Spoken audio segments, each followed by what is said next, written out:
So at this point, I think this makes 3 films in the past week in theaters I've seen about dolls. It's getting a little ridiculous.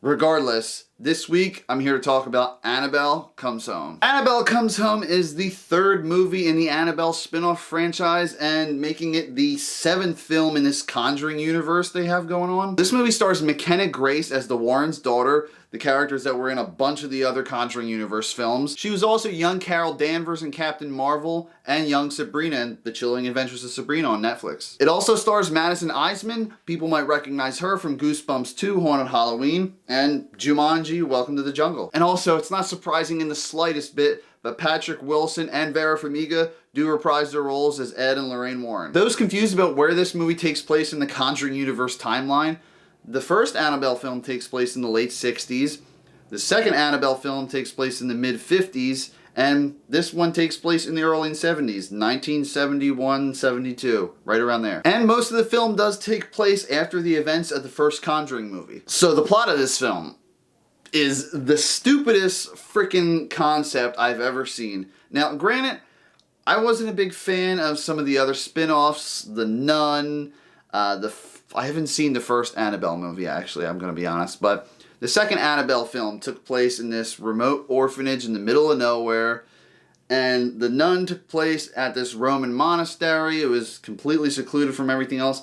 At least those had cool, unique settings. This one literally just takes place in the Warrens' home. Lorraine and Ed Warren have to take care of a case over the weekend, so they leave this babysitter in charge of their daughter. The babysitter has a friend who comes over, and she is nosy as all hell. So when the babysitter and the Warrens' daughter step out for a little bit, what does this girl do? She snoops around, goes to places she shouldn't be, and of course, what's the one place where no one should be in the Warrens' house?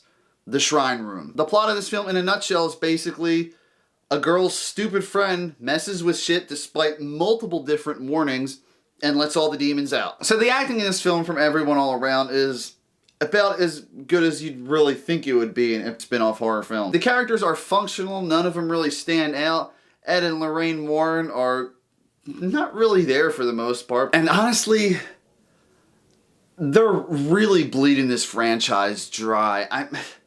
Okay, I can understand making an Annabelle spin-off, whatever, and I didn't see the first film. The second one, it wasn't bad for what it was, but at least come up with some other spin-off film. The Nun, they did that. I mean, there's tons of different artifacts in that room they could have done a whole spin-off about, but no.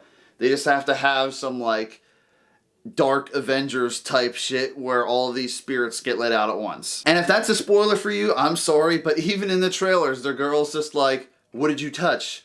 And the girl that messes with shit says, everything. The scares were super predictable and really poorly executed. There's at least 2/3 of the film that have all these different scares in it that are either fake outs or comedic relief or just completely pointless. I will be honest though, there was one entity that kind of stood out for me, and his name was the Ferryman. Out of all these entities that they've been teasing in the other films and showing off in this one, they actually gave this one some cool backstory. I mean, I'd love to see a spin-off film about that. I mean, even in other films, we see samurai armor. I mean, how cool would that be to have a Japanese-style Conjuring spin-off film? They try to have this weird little teen romance in the film, too. It's kind of pointless and escalates really quickly towards the end of the film. In the end, this movie is an hour and 40-some minutes. I mean, you could have taken that aspect completely out.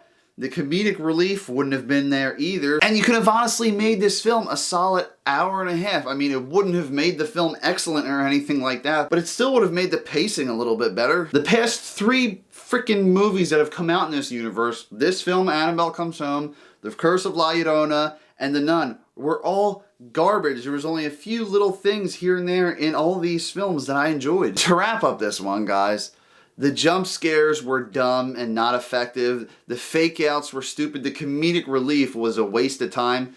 The actors and the acting in the film Wasn't bad. I mean, I've seen better, but it's a horror film. I don't expect much out of it. Some of the lore that was introduced with these entities was kind of interesting. I would have loved to have seen more about that. And for those wondering, don't even bother staying through the credits, mid-credits, after credits. There is nothing. There's no setup for another movie, so it's not worth your time. This is definitely a movie you flip on in the middle of the night to fall asleep to, or honestly, it's even a movie you put on to watch with a significant other and you don't even end up watching the movie, if you know what I mean. I really hope they don't make a sequel to this movie. Annabelle Comes Home gets a 4.5 out of 10.